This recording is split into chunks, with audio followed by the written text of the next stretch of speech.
Aujourd'hui, vidéo thread d'horreur. J'espère qu'elle vous plaira. Je vous annonce qu'aujourd'hui, il y aura une histoire. Ouah, c'est vachement quand même violent comme réaction. C'est un peu disproportionné quand même, ouais. Les armes carrément, ouais, c'est waouh, ok, le mec me braque. Alors, je sais qu'il y a beaucoup de personnes qui me disent Léo, tu peux faire 3 histoires, voire 19. C'est pas possible. Je peux en faire 3, mais pas plus de 3. Là, je vais bientôt reprendre les cours, donc je vais pas avoir le temps de faire le montage de 3 histoires. Il faut savoir que pour installer, vous savez, les petites vidéos que vous voyez pendant les threads, une seule, je mets 10 minutes à l'installer. Comme j'ai une code très peu fiable, voilà, on est sur une connexion de merdasse, donc navré, voilà, si les threads sont souvent très courts, enfin du moins avec moins d'histoire, j'en suis vraiment désolé, mais j'essaie de tout mon cœur les gars de faire des montages dynamiques, voilà, donc ne m'en voulez pas, si, enfin pour l'instant il n'y a pas 3 histoires. Waouh, cette intro dure si longtemps, c'est ouf. Est-ce que vous aimez les introductions? Voilà, je pose des questions comme ça, n'hésitez pas à répondre en commentaire oui ou va te faire voir. C'est un peu violent, encore une fois. On est sur, voilà, un dosage très peu présent. Ouais. Sans aucune transition, les amis, passons maintenant à l'histoire de Malo, qui aujourd'hui a 19 ans, mais qui va nous raconter une histoire qui s'est passée quand elle avait l'âge de 12 ans seulement. Et comme dans tous les threads, elle va commencer par nous mettre un petit contexte. Malo, elle va commencer par nous dire qu'elle habitait dans une grande maison avec sa mère, entourée d'un immense terrain. Tellement immense que pour elle, à Malo, ça va être le paradis. Elle va passer ses meilleurs après-midi à jouer dans le jardin. Elle nous dit qu'elle était tout le temps dehors. Ce qui est compréhensible. Mais ça, c'était juste le contexte. Maintenant, venons-en à l'incident qui l'a un peu trauma, même très beaucoup trauma. Pas français ça, ouais, très peu. Et qui vous allez voir, personnellement, m'a mis des petits frissons dans le bas du cul.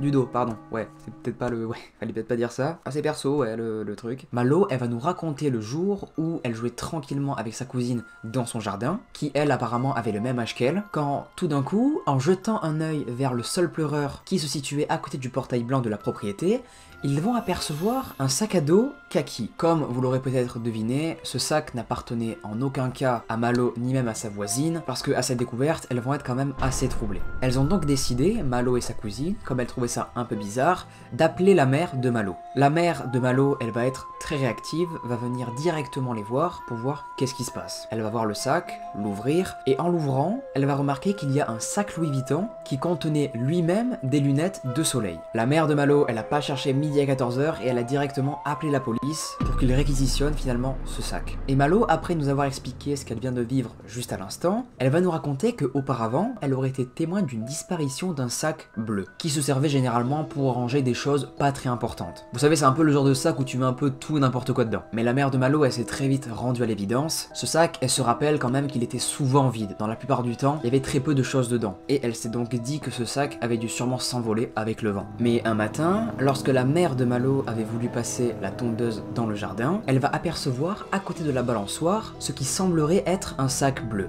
Et c'était bien le sac bleu qui avait disparu. La réaction de la mère de Malo, ça va être « Oh, trop cool, finalement, il est pas parti aussi loin que ça. Le vent ne l'a pas emporté trop loin, finalement. » Mais quand elle va commencer à le saisir et finalement à le porter, elle va sentir que le sac n'est pas si léger que ça et qu'il est même plutôt lourd. Elle va directement trouver ça bizarre, comme ce sac avait pour habitude d'être souvent vide. Elle est sûre et certaine même qu'elle n'a mis rien de lourd dans ce sac. Et rebelote, après cette découverte, la mère de Malo va, encore une fois, appeler la police. La police arrive donc sur les lieux, saisissent le sac et constate en ouvrant le sac qu'il contient une valise. Valise qui contenait apparemment pas mal d'affaires et de vodka. Cette découverte va tout de suite rassurer Malo et sa mère, mais les inquiéter un peu quand même, parce que ce n'est pas la première fois qu'ils découvrent dans leur jardin même des sacs remplis d'affaires de personnes. Et cette fois-ci, ça a été encore pire, comme c'était un sac à eux dans lequel il y avait des affaires d'autres personnes. Ça va les rassurer dans un sens où ce n'est pas littéralement une personne découpée en morceaux, mais pas trop non plus, parce que ça veut dire qu'il y a une personne du coup qui vient mettre dans leur jardin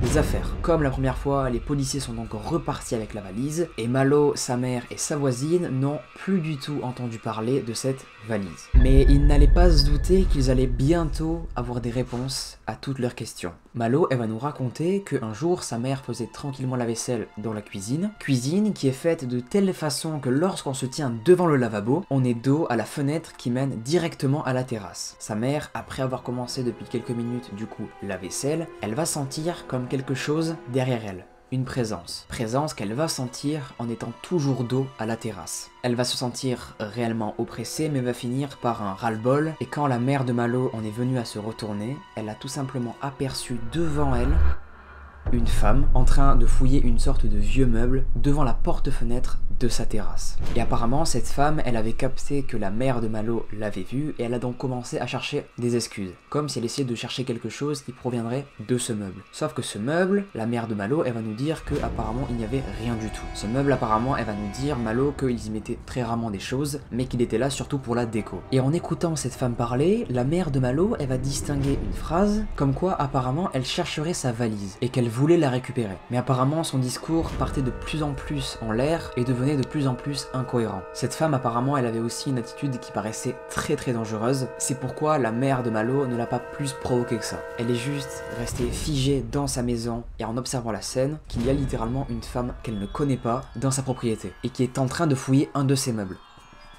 Alors là on est sur un what the fuck total. La mère de Malo, elle avait très peur en fait que cette personne commence à péter un plomb et commence pour aucune raison à essayer d'entrer par effraction dans leur maison. Mais au final, la mère de Malo, elle a pris son courage à deux mains et elle a dit de voix ferme qu'elle avait confié sa valise à la gendarmerie. Et la femme, en entendant ça, elle va faire mine de partir. Sauf que quelques secondes après, la mère de Malo l'a encore vue dans son jardin s'arrêter brusquement pour chercher sa valise. La mère de Malo, putain je fais que l'appeler comme ça, c'est assez ouf, va complètement vriller à ce moment-là et elle va lui dire de dégager littéralement ou elle appelle la police. Et après cette menace, la femme est finalement partie. Et après que la femme soit partie, la mère de Malo, c'est horrible, je fais que l'appeler comme ça, elle n'a pas de nom finalement cette femme, elle s'appelle la mère de Malo, voilà, c'est assez ouf. Elle a décidé du coup de regarder dans le meuble où cherchait la dame, et bien tout simplement qu'est-ce qu'il y avait d'intéressant. Et après avoir fouillé quelque temps le meuble, elle va découvrir dedans des chèques. Et ça a été la dernière fois qu'ils ont vu cette personne. Et plus tard, la police, ils ont expliqué à la famille à Malo qu'en fait cette dame, elle travaillait apparemment dans l'ancienne ville de Malo, parce que oui, apparemment entre temps ils auraient déménagé, et que c'était elle qui avait volé ses sacs et ses chèques pour les cacher dans la propriété de Malo, dans ce meuble. Les policiers leur ont aussi dit par la suite, et ça ne les a pas finalement choqués plus que ça, que cette femme apparemment était dans plusieurs histoires de drogue aux alentours. Malo finit par nous dire que cette personne-là, ils ne l'ont plus jamais revue, qu'ils ont fini également par déménager, et aujourd'hui apparemment avec sa mère, ils en rigolent bien. Comment vous faites les gars pour rigoler de cette histoire littéralement ignoble, à souhait?